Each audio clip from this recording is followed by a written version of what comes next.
siaran ini dapat Anda saksikan. Senang sekali kita dapat berjumpa kembali dalam acara Mimbar Agama Katolik. Hari ini Kamis 23 Desember 2021. Ini adalah program siaran di minggu terakhir di tahun 2021. Oleh karena itu, tamu kita pada siang hari ini dalam acara Mimbar juga spesial. Dan nanti tamu kita juga akan menyampaikan pesan Natal. Siapakah beliau? Beliau adalah Bapak Uskup Agung kita, Monsinyur Agustinus Agus. Selamat siang, Monsinyur. Selamat siang. Terima kasih sudah menyiapkan waktu untuk hadir di sini. Ya, dengan jadwal yang padat, tapi Monsinyur masih bersedia hadir. Terima kasih. Baiklah pemirsa, nanti kita akan berbincang-bincang dengan Bapak Uskup seputar pesan Natal beliau, dan nanti beliau juga akan memberikan pesan-pesannya kepada kita sebagai umat Katolik. Baik, sebelum kita mulai acara sharing kita, dialog kita pada Mimbar Agama Katolik siang ini, nanti spesial Bapak Uskup akan membuka kita dengan sebuah lagu yang berjudul Penebus Dosa. Silakan Bapak Uskup, kita buka dengan lagu.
kau datang di dunia,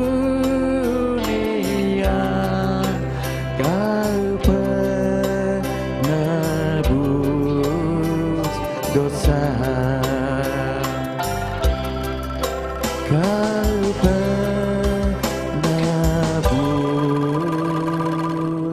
dosa.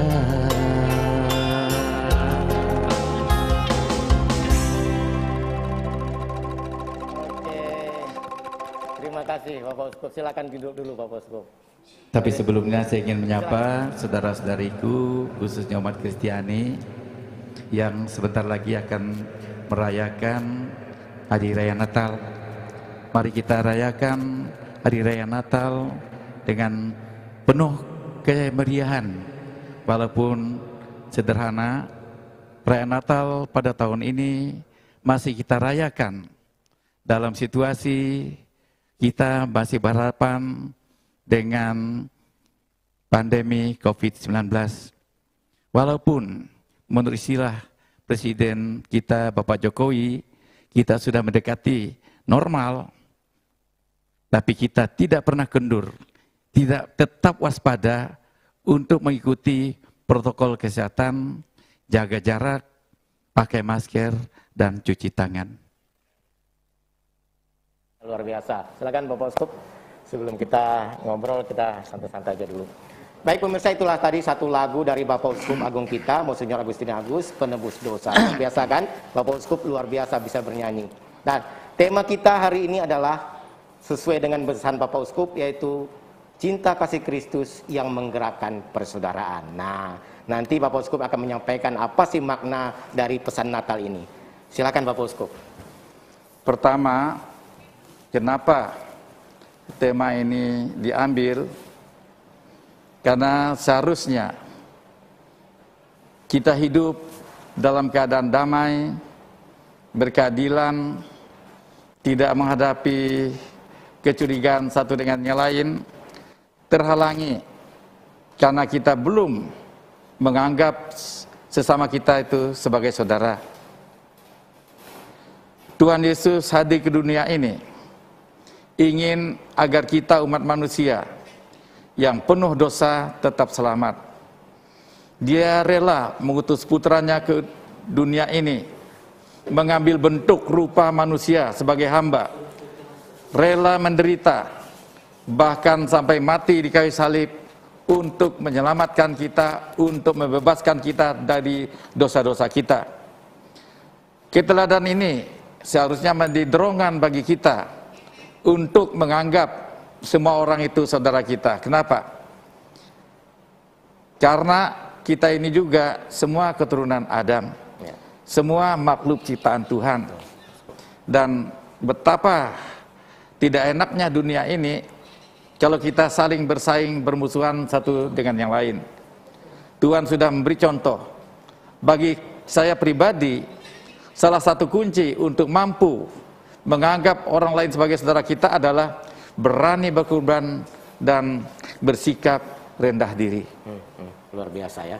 Berani berkorban dan rendah hati ya. Rendah hati. Ya. Karena apa? Yesus berkorban untuk kita, dan Yesus juga mau mengambil rupa manusia sebagai hamba untuk mengatakan bahwa walaupun saya penciptamu, kamu ciptaan saya, tapi saya menganggap kamu ini bukan orang yang ciptakan, tapi satu saudara dengan saya. Baik, Monsinyur. Dalam konteks kita masih dalam kondisi pandemik, meskipun sudah mulai hampir normal, tetapi kita masih tetap bagaimana waspada. Nah, dalam konteks ini bagaimana pesan Natal ini bisa kita lebih konkretkan kepada sesama sebagai saudara itu tadi? Pertama, dalam COVID ini, saya ini orang sehat, mungkin saya sudah vaksin 3 kali misalnya, tapi kita juga tetap harus waspada, ya kan? Karena bisa saja saya ini kebal dan sebagainya, tapi saudara saya tidak tebal. Oleh karena itu ketika bertemu dengan orang lain, 3 hal, jaga jarak, cuci tangan tetap saya perhatikan. Tapi yang kedua bagi saya, sekarang media massa pengaruhnya sangat besar sekali. Kalau kita menganggap orang lain saudara kita, hindarilah kata-kata yang membuat orang sakit hati. High speed ya.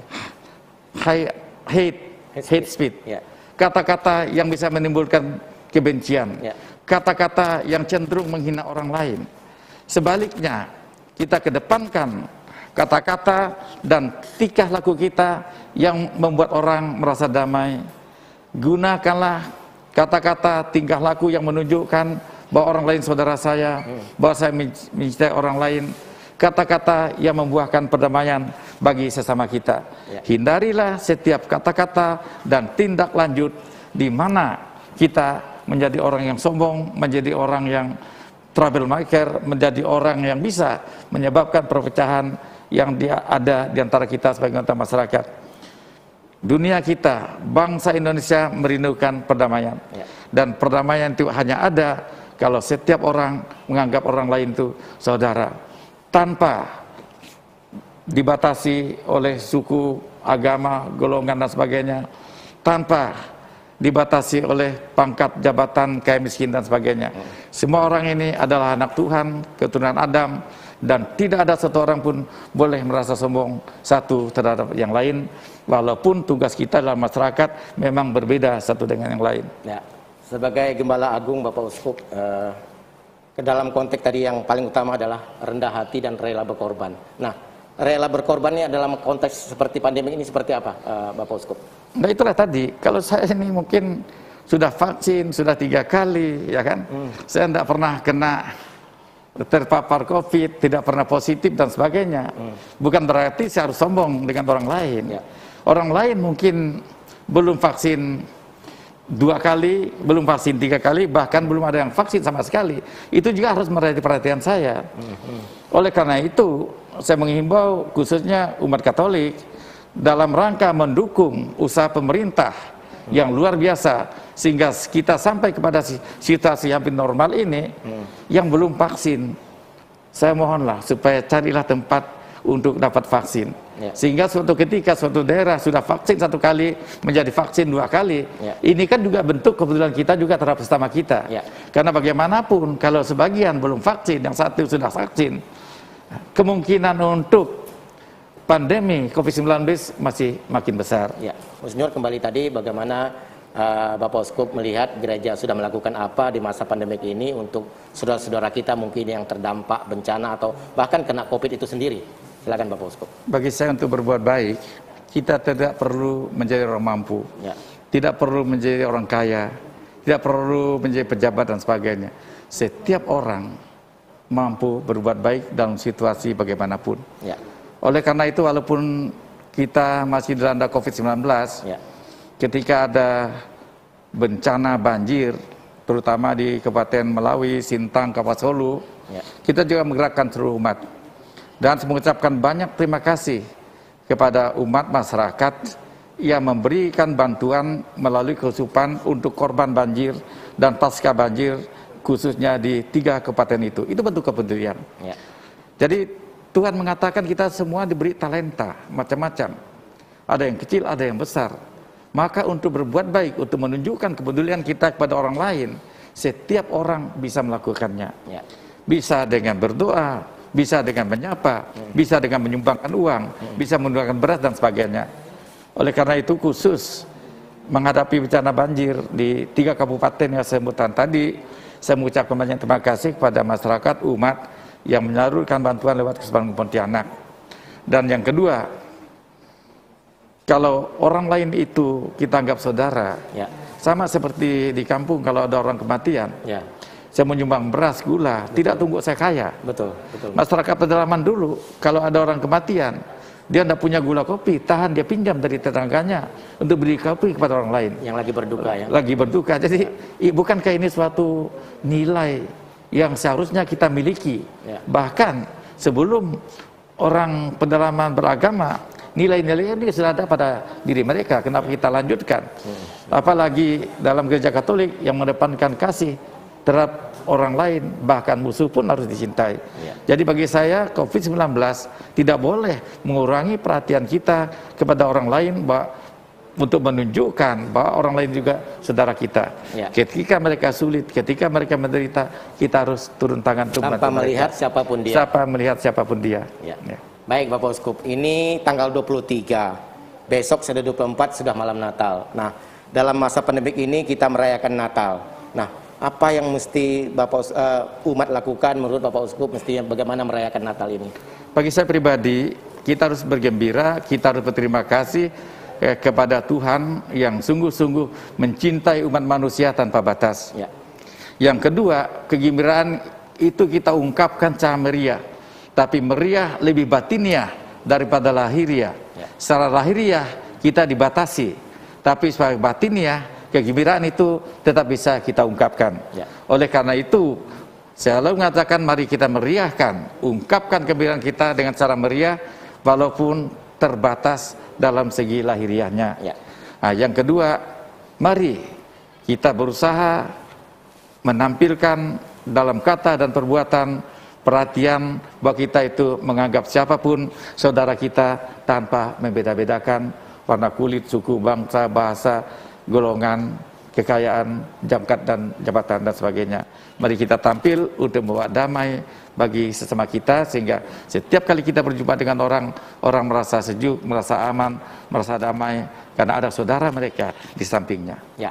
Baik, sebelum kita tutup, mungkin Bapak Uskup berkaitan dengan surat gembala ini mau sampaikan hal penting, poin-poin penting di dalam surat gembala ini. Silakan Bapak Uskup. Yang terakhir, Ya. saya minta pastor-pastor paroki, Dewan Pastoral Paroki dalam melaksanakan, karena ada dua hal, perayaan secara ritual, perayaan secara seremonial.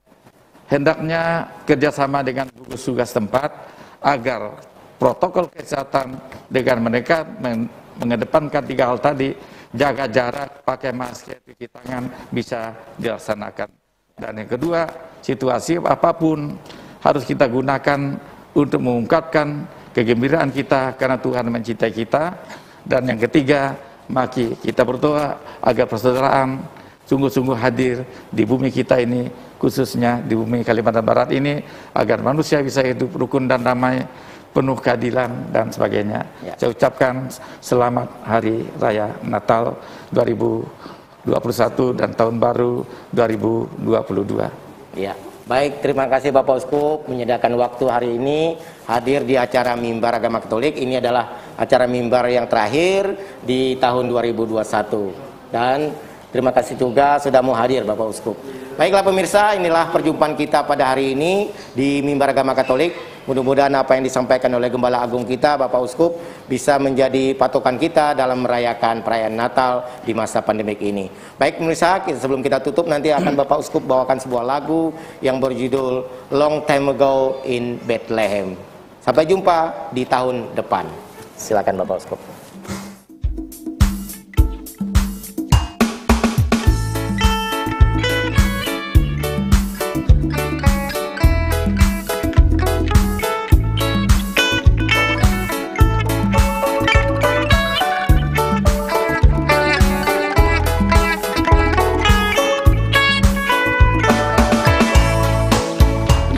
Ago in Bethlehem, so the Holy Bible say, Mary's boy child, Jesus Christ, was born on Christmas Day. Hark now, hear the angels sing, a King was born today, and man will live forevermore, because on Christmas Day, whatsoever was the frogs by night, they see a bright new shining star. They hear a choir sing a song, the music seems to come from afar.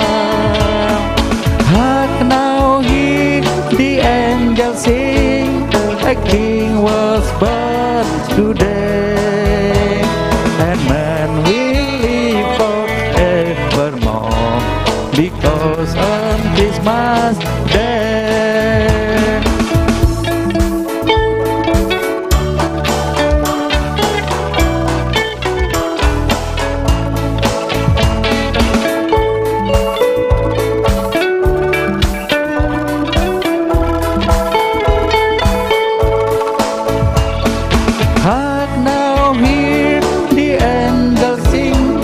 A King was born today, commandment will live forevermore. Because on Christmas Day, and Joseph and his wife Mary come to Bethlehem that night. They found no place to bury the child, no a single room inside. Hark now, hear the angels sing, a king was born.